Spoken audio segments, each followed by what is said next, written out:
भी यहाँ पर क्या है, हम लोग देख रहे हैं क्या क्या चीज देख रहे हैं हम लोग, पहले ये बताइए। लॉरेंट फोर्स देख रहे हैं। लॉरेंट फोर्स मतलब इलेक्ट्रिक फील्ड और मैग्नेटिक फील्ड दोनों है, उसमें किसी चार्ज का मोशन देख रहे हैं।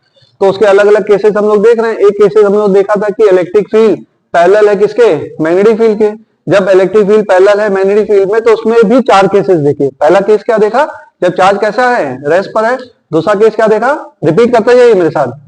दूसरा केस क्या देखा, जब चार्ज कैसा है, मूविंग है, ठीक है। तीसरा केस क्या देखा, जब चार्ज कैसा है, मूविंग तो है लेकिन परपेंडिकुलर टू मैग्नेटिक फील्ड है। उसमें कैसा स्ट्रक्चर आ रहा था, कैसा पाथ आ रहा था, हेलिकल पाथ आ रहा था। कैसा आ रहा था, हेलिकल पाथ आ रहा था। वेरिएबल पिच की कांस्टेंट पिच, वेरिएबल पिच, ठीक है। उसके बाद चौथा केस देखा किसी एंगल पर, तो उस एंगल पर भी पाथ कैसा आ रहा था, वेरिएबल पिच का पाथ आ रहा था, ठीक है। वेरिएबल पिच के साथ कैसा पाथ आ रहा था, हेलिकल पाथ आ रहा था। उसमें फिर मैंने बताया कि अगर इलेक्ट्रिक फील्ड स्विच ऑफ कर दो, इस वाले केस में इलेक्ट्रिक फील्ड स्विच ऑफ कर दो, तो पाथ कैसा आएगा, हेलिकल ही पाथ आएगा, लेकिन पिच कैसा होगा, कांस्टेंट होगा। अब दूसरा केस हम लोग डिस्कस कर रहे हैं लॉरेंट्ज फोर्स का, जहां पर इलेक्ट्रिक फील्ड और मैग्नेटिक फील्ड एक दूसरे के क्या है, परपेंडिकुलर है। अगर दोनों फील्ड एक दूसरे के परपेंडिकुलर है, तो पहले तो बनाएंगे ना कि कहां से जनरेट करें, इलेक्ट्रिक फील्ड और मैग्नेटिक फील्ड कहां से जनरेट करें। तो हमने कहा दो पैरेलल प्लेट्स ले लो, दो पैरेलल प्लेट लगाया, एक पे पॉजिटिव चार्ज किया, एक पे नेगेटिव चार्ज किया, इनफाइनाइट प्लेट्स हैं। तो ये वाली आपकी हो गई, ये वाली लाइन, ग्रीन वाली लाइन क्या हो गई, इलेक्ट्रिक फील्ड, और अंदर की दिशा में मैंने मान लिया मैग्नेटिक फील्ड। तो दोनों क्या होंगे, एक दूसरे के परपेंडिकुलर हो गई, ठीक है। उसमें किसी चार्ज क्यू को मूव कराया। अब चार्ज जब क्यू मूव किया तो क्या कंडीशन लगेगा, चार्ज क्यू पर इलेक्ट्रिक फील्ड अपनी दिशा में फोर्स लगाएगी और मैग्नेटिक फील्ड अपनी दिशा में फोर्स लगाएगी। तो इलेक्ट्रिक फील्ड किस दिशा में फोर्स लगाती है, क्यू इंटू ई, कितना, क्यू इंटू ई। तो इलेक्ट्रिक फील्ड इस दिशा में, तो फोर्स भी इस दिशा में, कितना लगा, क्यू इंटू ई। और इस पे फोर्स किधर, मैग्नेटिक फोर्स की दिशा में लगेगा, तो राइट हैंड थंब रूल लगाएंगे हम लोग, या क्रॉस प्रोडक्ट लगाएंगे। मैग्नेटिक फोर्स किसके बराबर होता है, क्यू वी क्रॉस बी। बोलिए आप लोग, कितना है, क्यू वी क्रॉस बी। तो v इधर, b अंदर, तो v क्रॉस b करेंगे तो थंब किधर आया, ऊपर। कब, ये कंडीशन कब है, जब चार्ज कैसा है, पॉजिटिव। v क्रॉस b के डायरेक्शन में मैग्नेटिक फोर्स होगा, लेकिन कब होगा, जब चार्ज कैसा होगा, पॉजिटिव होगा। और v क्रॉस b के अपोजिट होगा जब चार्ज कैसा होगा, नेगेटिव होगा, ठीक है। ये कंडीशन हमको पता है। तो चलो ये चार्ज हुआ, चार्ज में नीचे लगा इलेक्ट्रिक फोर्स, ऊपर लगा मैग्नेटिक फोर्स, दो कंडीशन हुई, ठीक है। अब इसमें क्या रहेगा, हम केस बनाएंगे, एक केस बनाएंगे जब इलेक्ट्रिक फोर्स ज्यादा हो मैग्नेटिक फोर्स से, पहला केस। तो पहला केस हमने लिया, electric force is greater than magnetic force.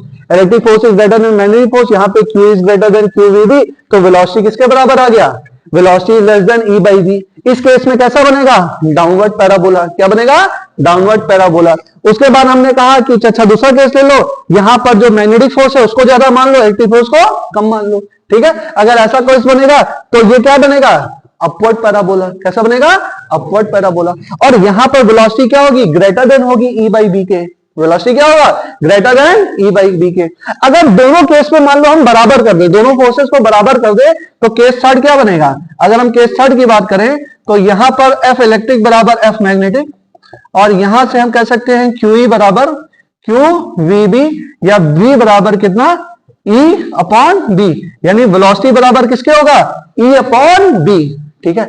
अब समझो ये दिस होल डिवाइस, या मतलब जो स्ट्रक्चर है, ये कैसे बिहेव कर देता है, वेलोसिटी सेलेक्टर की तरह। किसकी तरह, वेलोसिटी सेलेक्टर। मान लो वेलोसिटी है, ये मान लो 100 मीटर पर सेकंड है, वेलोसिटी है 100 मीटर पर सेकंड। अगर E by V की वैल्यू 100 मीटर पर सेकंड है, तब तो यहां पे एक छोटा सा स्लिट लगा देंगे बच्चों, छोटा सा छेद कर देंगे, और ये 100 मीटर पर सेकंड वाला क्या हो जाएगा, ये आगे निकल जाएगा। और यहां पे हमने सबको बंद कर दिया, यहां पे हमने सबको क्या कर दिया, बंद कर दिया। तो अगर वेलोसिटी E by V से, वेलोसिटी E by V से ज्यादा, तब तो अपवर्ड पैराबोला होगा, यहां पे आके रुक जाएगा, ठीक। और वेलोसिटी E by V से कम, तो डाउनवर्ड पैराबोला होगा, यहां पे आके रुक जाएगा। तो ये कौन सी वेलोसिटी को सेलेक्ट कर रहा है, कौन सी वेलोसिटी को सेलेक्ट कर रहा है भाई। यहां पे हमने दफ्ती लगा दी, यहां पे सारे को रोक दिया, किसी भी तरीके से मान लो इसको हमने, सारे जो चार्जेस है उसको हमने रोक दिया। तो कौन सा चार्ज बाहर निकल पा रहा है, इस पूरे सिस्टम से बाहर कौन सा चार्ज निकल पा रहा है, वही चार्ज जिसकी वेलोसिटी एग्जैक्टली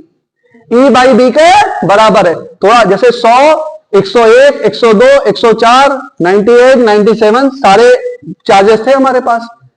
98 मीटर पर सेकेंड, ठीक है, 99 मीटर पर सेकेंड, 102 मीटर पर सेकेंड, 104 मीटर पर सेकेंड, ठीक है।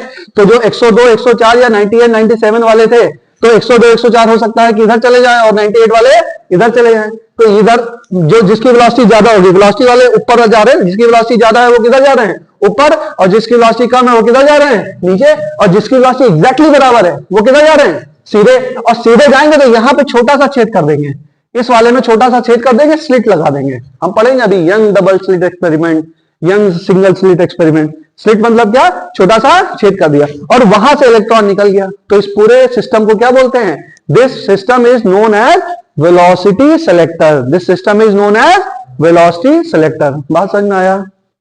ठीक है, चलिए तो